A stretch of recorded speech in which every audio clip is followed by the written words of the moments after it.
Audio Jungle.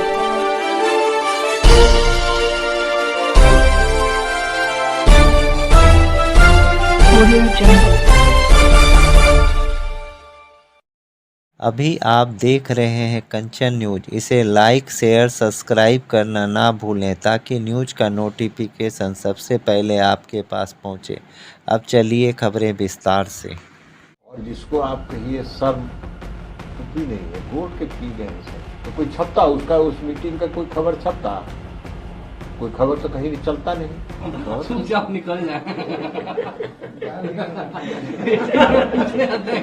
BJP को कुछ ज्यादा टाइट हो गया, चलाइए जान है कि बहुत जल्दी जेडीयू में बहुत बड़ी टूट होने वाली है। दो धड़े की बात कर रहे हैं। देखिए ना, किसका बात करते हैं ये लोग? कोई नोटिस लेने वाले हैं क्या? ये लोग ऐसे लोग हैं जिनका नोटिस भी लेने की जरूरत नहीं है।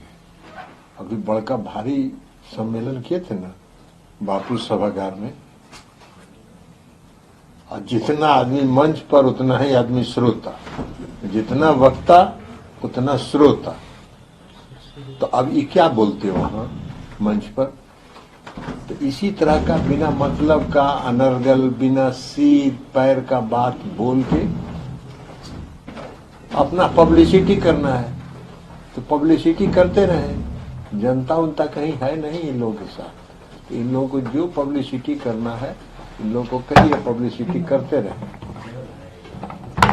अच्छा, फिर से शुरू कर दीजिए। आ गए उन्हें गृह राज्य मंत्री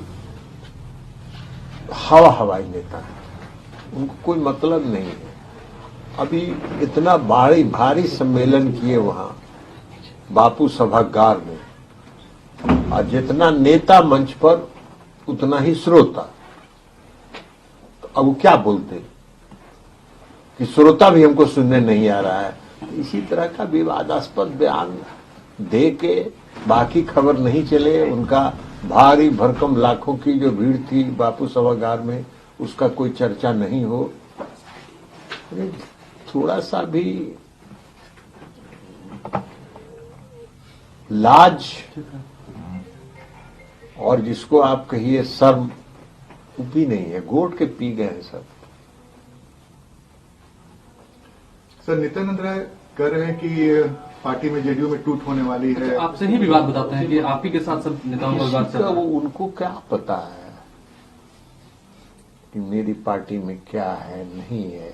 वो अपना कहानी बनाते हैं। तो वो अगर ये सब बात नहीं बोलते तो कोई छपता उसका, उस मीटिंग का कोई खबर छपता? कोई खबर तो कहीं चलता नहीं उस मीटिंग का, इसलिए कि उसमें 80 गो 82 गो मंच पर और 82-85 आदमी नीचे। तो टोटल बापू सभागार की क्षमता जान लीजिए, और उनके नेता और श्रोता, वक्ता और श्रोता दोनों को जोड़ के संख्या मिला लीजिए, बराबर है। जितना वक्ता उतना श्रोता।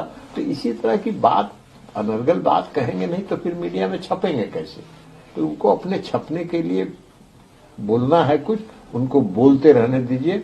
अभी 2024 नजदीक आ रहा है ना, पता चल जाएगा। पर उपेंद्र कुशवाहा भी सर दावा कर रहे हैं कि जेडीयू में। छोड़िए ना, उनका तो मतलब ही नहीं है। वो तो बेचारा अपना बेचारा बार्गेन कर रहे हैं, कुछ सीट उठ करके एक आध को बढ़ उड़ जाए, वो बेचारे उसी में लगे हुए हैं। सर, कल की जो आप लोग की रैली हुई इसके बाद सुशील मोदी कह रहे हैं कि आप लोग सरकार में है इसलिए दुरुपयोग कर रहे हैं, सरकारी संपत्ति का उपयोग कर रहे हैं। देखिए, सुशील जी के साथ हम लोग की सहानुभूति है। सुशील जी बेचारे 2 बात पहले बोल चुके हैं जिसका सजा वो आज तक भुगत रहे हैं। एक बात उन्होंने कहा कि नीतीश कुमार जी में प्रधानमंत्री बनने के सारे गुण हैं, और दूसरी बार उन्होंने कहा कि बिहार में एक मोदी है ही है, तो दूसरा मोदी की क्या जरूरत है। ये 2 बात का खामियाजा बेचारे को आज तक भुगतना पड़ रहा है। अब अभी कुछ बोलेंगे नहीं जब तक तो राज्यसभा का चुनाव का है, इसलिए उनके साथ हम लोग की सहानुभूति है। वो कुछ भी बोलते रहे, हम लोग को कोई प्रतिक्रिया नहीं देनी है।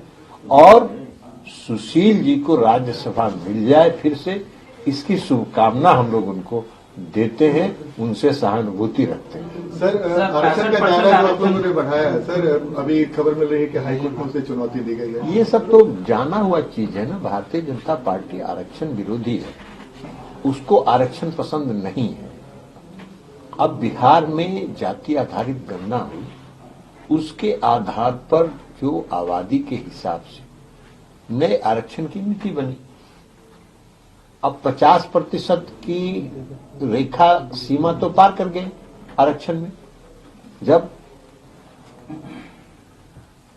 एक्सट्रीमली बैकवर्ड क्लास को, जिसको ये फॉरवर्ड क्लास को जब 10% का आरक्षण दिया गया तो 50% से तो 60% हो गया। तो अब 60% हो गया तो आबादी के हिसाब से हम लोग का आधार है।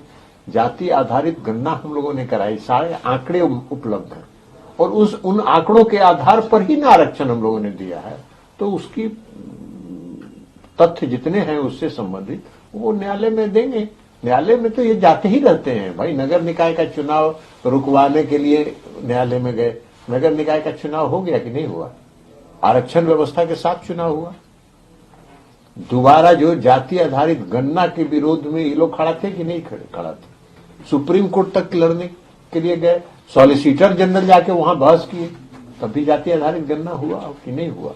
इनको लड़ना है, लड़े हम लोग। फिर अगर मुकदमा करेंगे तो कानूनी तौर पर लड़ाई लड़ेगी राज्य सरकार। दरभंगा एम्स को लेकर लगभग फाइनल हो गया, तो उन्होंने मंजूरी दे दी है कि वहीं पे बनाएंगे जहां पर आप लोग। न्यू अपडेट के लिए देखते रहिए कंचन न्यूज।